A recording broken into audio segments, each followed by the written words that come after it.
What's up, guys? This is Anything Goes with the Flashing Bro 25 podcast.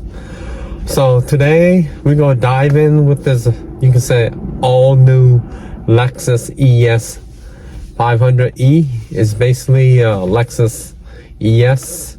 So if you guys don't know the history of the Lexus ES, it's basically a fancy Camry where it was debuted in 1989.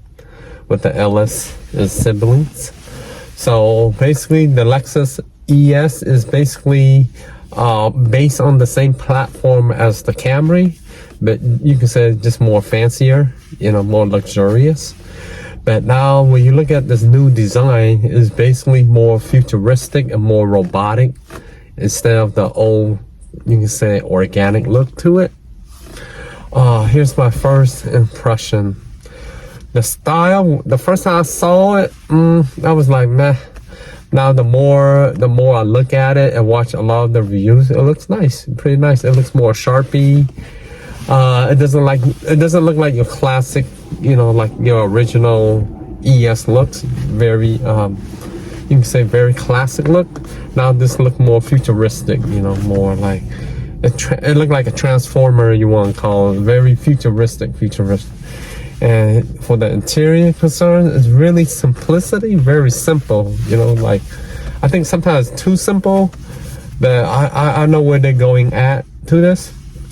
But the style, you can say no more of that grill, this grill is more different now. Basically it's from the RZ, and also from the RX, So if you look at all the style cues, it's basically, if you look at their models of the Lexus, they take a lot of cues from each design and basically copy and paste it. To me, I think it's a little bit lazy engineering, but whatever works for them, like from the headlights, you can tell it's like from all other cues from like it started from the NX, the RZ. They just take tiny pieces, even the back taillights from the RZ taillights. And the front facial grille is basically, there's no more grille. It's basically took it from the RX. So every pieces and cues you see there is basically other Lexus model. And like I just mentioned a second ago, they just copy and paste, that's how I see it, So now it's going with electric and hybrids. That's the new future of manufacture now. And this style is basically debut at the Shanghai Auto Show. And so far it doesn't look that bad. I think it's nice. Very, very super modern. You can tell by the edgy design to it. Very sharp looking. Engine paired with something called an e-axle. Basically, it's a smarter, lighter way to combine electric and gas power. The total output, 244 horsepower. You can get it with front-wheel drive or all-wheel drive. And yeah, it's quicker than the old ES 300H. If you're more into full electric, Lexus has you covered there too. There are two EVs. The ES 350e has 221 horsepower and is front-wheel drive. Then there's the ES 500e, which is all-wheel drive and way quicker. 338 horsepower and 0 to 62 in under 6 seconds. Not bad for a luxury sedan. Lexus didn't give us battery sizes yet, but they say the ES 350e can go 300 miles on a charge with 19-inch wheels. Pretty solid.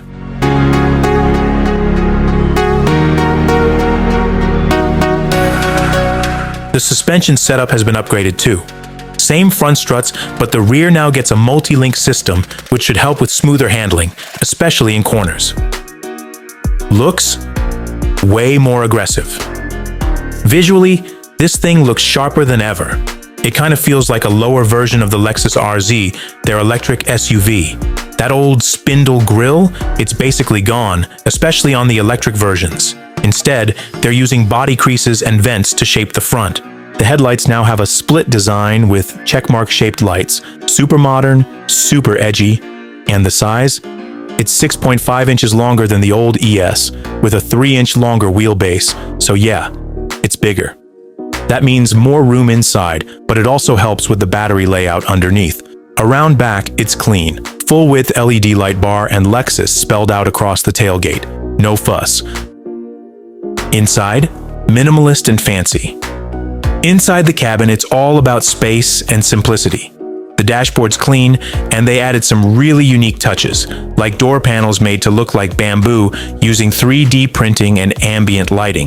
Kind of wild. There's a big 14-inch touchscreen in the middle and a 12.3-inch digital cluster behind the wheel. You've got wireless Apple CarPlay and Android Auto, and the voice assistant is apparently smarter now. For the first time, there's also an executive package here in North America.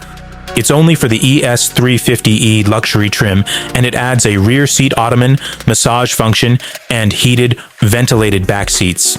So yeah, this thing is definitely aimed at people who like to be chauffeured. It's also the first Lexus to come with their Safety System Plus 4.0. Full suite of driver assist tech. We don't have all the details yet, but it's going to be their most advanced safety setup so far. So yeah, the 2026 Lexus ES is a big leap forward. More power, more luxury, and finally, an electric option. It's hitting the US sometime next year, and we'll get more info soon. If you're thinking about switching to a hybrid or EV and still want that Lexus comfort, this one should definitely be on your radar. Not bad, you know. I like it, you know.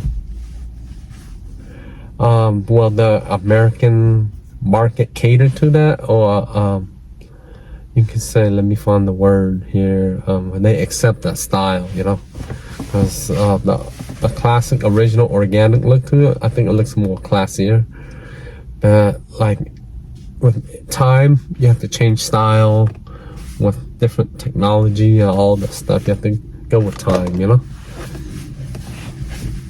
So yeah, don't forget to subscribe and like my channel. I'll see you guys next time. Thank you.